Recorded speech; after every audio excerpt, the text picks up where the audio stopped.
Hi, this is John Sullivan with Advisor One, and I'm here with Matt Lynch, who is President and CEO of Capital Analysts. And Matt, we were talking before the shoot about, you had mentioned the freedom to be a fiduciary. Could you explain a little bit more about what you mean and how FPA is assisting in that?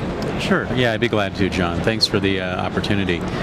This is an interesting conference this year, in part because, each year as we come to these conferences, we try to think about, what's the key message, what's the theme, what's on the mind of the advisor. I think FPA has figured that out this year, and the content is pretty much on point. It's largely around the issue of fiduciary. Obviously, FPA has embraced that and tried to help the advisors with processes and tools so that they can, in fact, meet the evolving fiduciary standard. And in a lot of ways, what's on their mind is the Dodd-Frank bill, the SEC proposals. But I think what it comes down to is that advisors are really looking to their industry partners for the freedom to practice as fiduciaries.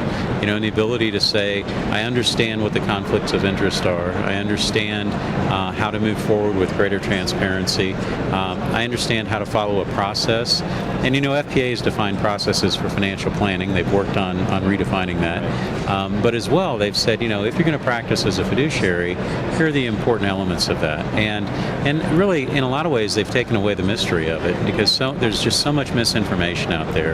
A number of conferences I've attended, there have been a debate about what does a fiduciary standard really mean?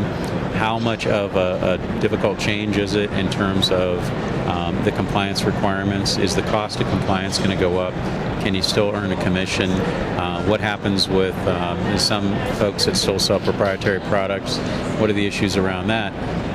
And so I think that's been the buzz around here, around the conference, is how can I get ahead of this, and are my industry partners really interested in helping me embrace this notion of greater transparency, getting on the same side of the table with the client, and as I mentioned, just the freedom to practice in a way that's aligned with the new fiduciary standards. Great, fantastic. So they're really taking it from that fiduciary concept from the 30,000 holistic kind of view down to a granular level. But how are you doing it as an independent broker-dealer? How are you assisting your partners and your advisor partners in doing that?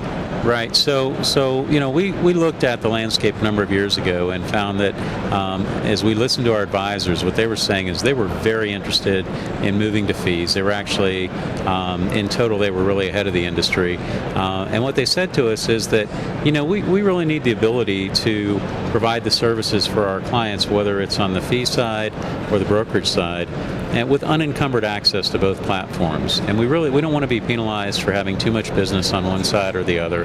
We want an open architecture model. And to our clients, these words don't mean anything.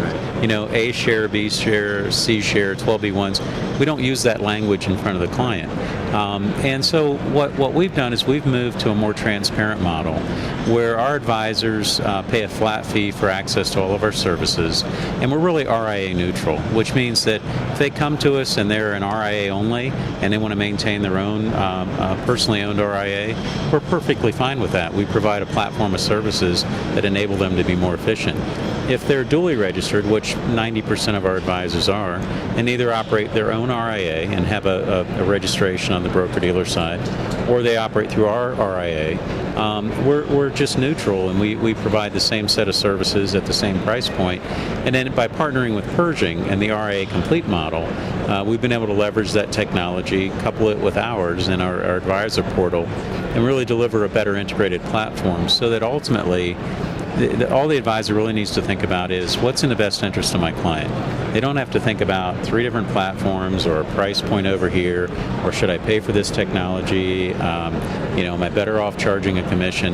They can actually, I think going back to an earlier point, we give them the flexibility to practice in a way that's aligned in the interest of their clients, and to remain relevant to their clients and not be challenged with competing priorities or trying to serve two masters. We really think that old model has outlived its usefulness. So we've embraced, a new way of doing business and gotten away from all the hidden charges and the markups on services that 3 or 4 different people have their hands in. So we think that's the right direction to go. So it's the freedom to be a fiduciary, the freedom to do what they do best, which is serve their clients in the best way that they know how.